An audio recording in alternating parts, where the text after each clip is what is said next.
Hello everyone, आज की इस वीडियो में हम सीखेंगे कि स्प्लिटिंग द मिडिल टर्म मतलब क्या कि कोई भी आपको क्वाड्रेटिक पॉलिनोमियल दे सकता है और बोलेगा कि उसको आप फैक्टराइज करिए बेसिकली। तो आप कैसे बहुत ही आसानी से उनको फैक्टराइज कर सकते हैं वो मैं आपको सिखाऊंगा। ठीक है, सबसे पहले तो मैं आपसे रिक्वेस्ट करूंगा कि अगर आपका ध्यान और कहीं है तो आप प्लीज़ वहां से हटा करके यहाँ पे एक जगह पे लाइए, तभी आप इसको बहुत ही अच्छे से सीख पाएंगे। ठीक है, मैं इसको बहुत ही अच्छे से एक्सप्लेन करूंगा ताकि आपको अच्छे से समझ में आ जाए।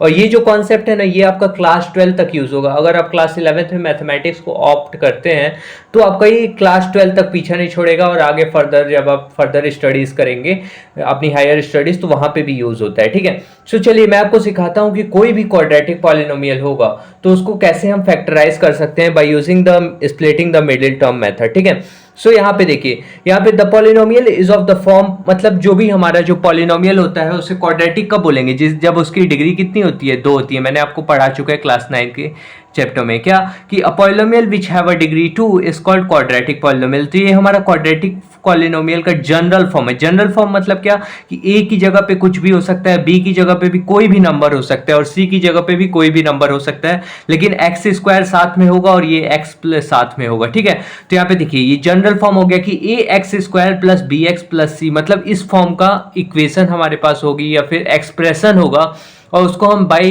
Using middle the splitting term कैसे सॉल्व करेंगे। ठीक है, बेसिकली तो हमें बेसिकली सॉल्व करने के लिए क्या, एज द नेम सजेस्ट, क्या हमें बोल रहा है, मिडिल द स्प्लिटिंग टर्म, मतलब कि जो मिडिल वाला टर्म होगा ना उसको स्प्लिट करना है। यही वाले टर्म को हम कुछ नहीं करेंगे, इसके साथ कोई छेड़खानी नहीं करना। ठीक है, लड़की नहीं है वैसे भी छेड़खानी नहीं करोगे।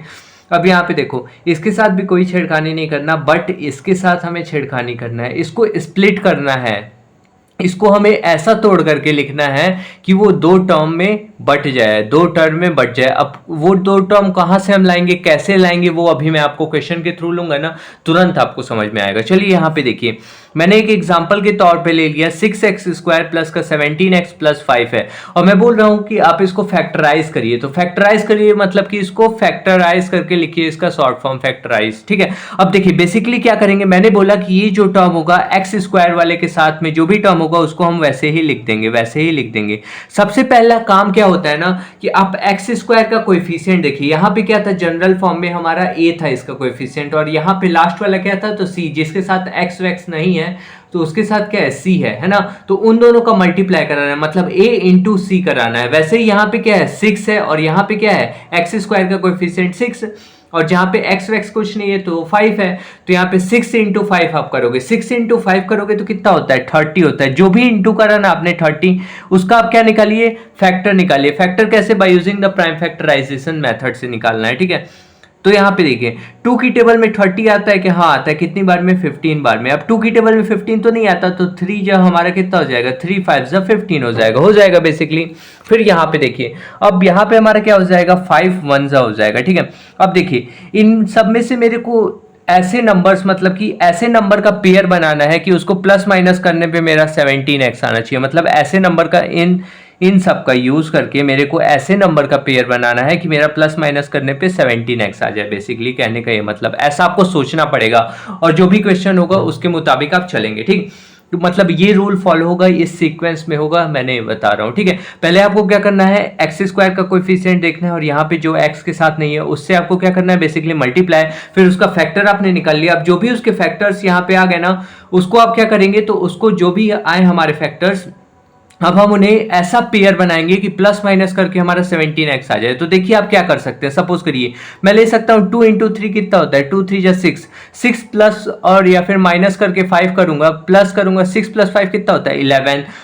तो 6 प्लस 5 11, 11 हमें नहीं चाहिए, 6 माइनस 5 करेंगे तो 1, वो भी हमें नहीं चाहिए। तो अब ऐसा हमें पेयर सोचना पड़ेगा कि हम ऐसा क्या बना सकते हैं कि हमारा क्या हो जाए। आप सोचिए जरा, आप थोड़ी दिमाग लगाइए। यहाँ पे हम क्या कर सकते हैं, 3 2 6 और 5, यहाँ पे 5 2 10, 5 3, हाँ देखिए यहाँ पे हम क्या कर सकते हैं, ऐसा कुछ कर सकते हो क्या, 5 इंटू 3 करोगे तो कितना होगा, 15 होगा। 5 इंटू 3 15, और साथ में 2 है, तो 15 के साथ अगर हम 2 प्लस कर दें, देखो मैंने सोचा, यहाँ पे इसीलिए मैं यहाँ पे सोच रहा था, क्या सोचा कि यहाँ पे ऐसा मैं दो नंबर का पेयर कौन सा बना दूं, सबका यूज करके लेकिन बनाना है, ये नहीं कि किसी को छोड़ देना है, सबका यूज करके बनाना है।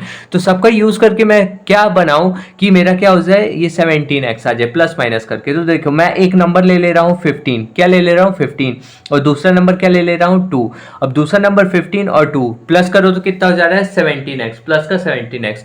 ठीक है, तो आप जो भी दो नंबर चूज करो ना उसके साथ में x आपको लगा देना है। ठीक है, ऐसा मत सोचिएगा, x आपको लगा ही देना है। ठीक है, तो यहाँ पे क्या हो जाएगा, मैंने दो नंबर क्या चूज किए 15x। अब ये दो नंबर मैंने कहां से चूज किए, इसका मैंने एलसीएम निकाला, एलसीएम निकाल करके क्या किया, इनके जो भी हमारे फैक्टर्स आए थे इनसे मैंने मल्टीप्लाई करा करके कुछ कोशिश की 17x लाने की, 17x प्लस माइनस करके दो नंबर का ऐसा पेयर बनाया हूं बेसिकली। ठीक है, तो 15x प्लस में क्या हो जाएगा तो 2x, फिर प्लस में क्या हो जाएगा 5 बेसिकली। ठीक है, अब देखिए इतना तक आप पहुंच जाएंगे ना, फिर उसके बाद से क्या करना है, दो दो नंबर पकड़ लेना, यहां से दो नंबर पकड़िए और यहां से भी दो नंबर पकड़िए। अब इन दो नंबर में से कॉमन क्या आ सकता है वो आपको देखना है। तो यहाँ पे देखिए, यहाँ पे भी x है और यहाँ पे भी x, यहाँ पे तो x स्क्वायर है लेकिन x तो कॉमन ले सकते हैं ना, तो बेसिकली आप x कॉमन ले लीजिए। और कौन सा नंबर ले सकते हैं, तो सोचिए नंबर कौन सा कॉमन ले सकते हैं, तो 3 ले सकते हैं। 3 क्यों ले सकता हूं, क्योंकि 3 की टेबल में 6 भी आता है और 3 की टेबल में 15 भी आता है, इस वजह से 3 ले सकता हूं। 2 क्यों नहीं ले सकता, 2 की टेबल में 6 तो आता है लेकिन 2 की टेबल में 15 नहीं आ सकता, इस वजह से मैंने 2 कॉमन नहीं लिया, 3 कॉमन लिया। ठीक है, 3 कॉमन ले लिया। अब देखिए यहां पे क्या बचा, तो यहां पे देखिए 3 2 जा 6 होता है ना, तो 2 बचा मेरे पास और साथ में एक x बचा, एक x तो निकल गया, तो एक x बच गया जब कॉमन मैंने लिया। फिर यहां से भी तो 3 कॉमन लिया है, तो 3 कॉमन लिया है तो 3 कितने जब 15 होता है 5 है ना, ऐसे आपको चेक करना है, तो 5 लिख लीजिए। और x तो कॉमन चला गया मतलब बाहर चला गया है, तो अब यहाँ पे कोई x नहीं है तो आप ब्रैकेट ऐसे लगा देंगे बेसिकली। ठीक है, फिर आप देखिए यहाँ पे क्या है, यहाँ पे अब यहाँ से इन दोनों में से कोई नंबर आप कॉमन ले सकते हैं क्या, देखिए यहाँ पे x है लेकिन यहाँ पे नहीं है, और यहाँ पे 2 सपोज करिए कॉमन लेते हैं, तो 2 बाहर है तो यहाँ से 2 आ सकता है, नहीं क्योंकि 2 की टेबल में 5 नहीं आता, इस वजह से नहीं आ सकता कॉमन। तो अब यहाँ पे कुछ भी नहीं है, इस वजह से हमारा क्या कुछ नहीं रहता है, मतलब 1 हम बाहर ले लिए, मतलब 1 बाहर ले लिए, तो यहाँ पास क्या बचा, तो यहाँ पास देखिए यहाँ पास वही सेम नंबर बच जाएगा 2x, और फिर प्लस में क्या हो जाएगा, प्लस में हमारा हो जाएगा 5 बेसिकली, प्लस में 5। देखिए अब यहाँ पे ये बात याद रखिए, क्वाड्रेटिक इक्वेशन कभी भी आप सॉल्व करिए ना, तो यहाँ वाली जो टर्म होगी ना वो इसके बराबर होगी, और सपोज करिए नहीं आ रहा है आपका बराबर, तो वो समझ लीजिए आप गलत कर रहे हैं कहीं ना कहीं, इस वजह से ये चेक करने की ट्रिक होगी कि ये वाला जो टर्म होगा वो इसके बराबर ही होगा। ठीक है, अब देखिए अब आपको क्या करना है ना, ये जो यहाँ पे भी 2x प्लस 5 है, या फिर ऐसे सोचिए यहाँ पे देखिए 2x प्लस 5 है, यहाँ पे भी 2x प्लस 5 है, तो इसको मैं 2x प्लस 5 को कॉमन ले सकता हूँ क्या, हाँ मैं ले सकता हूँ, दोनों जगह कोई भी नंबर होता है ना तो उसको मैं कॉमन ले सकता हूँ। फिर मैं ब्रैकेट में क्या लिख सकता हूँ ना, यहाँ पे क्या बचा 3x बचा, 2x प्लस 5 तो चला गया तो 3x बचा, फिर प्लस लगा है तो आप प्लस लगा दो, ये प्लस लगा है ना, फिर यहाँ पे देखो इसको मैंने बाहर ले लिया तो अब क्या बचा, यहाँ पे 1 बचा, 1 बचा, तो 1 मैंने लिख दिया। ठीक है, अब ये इसका क्या हो गया, फैक्टराइज फॉर्म हो गया, यही आपका क्या हो गया, ये इसका आपका फैक्टराइज फॉर्म। तो इस तरीके से बेसिकली आप कोई भी क्वाड्रेटिक इक्वेशन को बहुत ही आसानी से सॉल्व कर सकते हैं। ठीक है, अगर आपको कोई भी डाउट हो तो आप कमेंट सेक्शन में मेरे को बता सकते हैं। सो आज के लिए इतना ही रहने देते हैं, फिर मिलते हैं नेक्स्ट वीडियो में। Thank you for watching this video.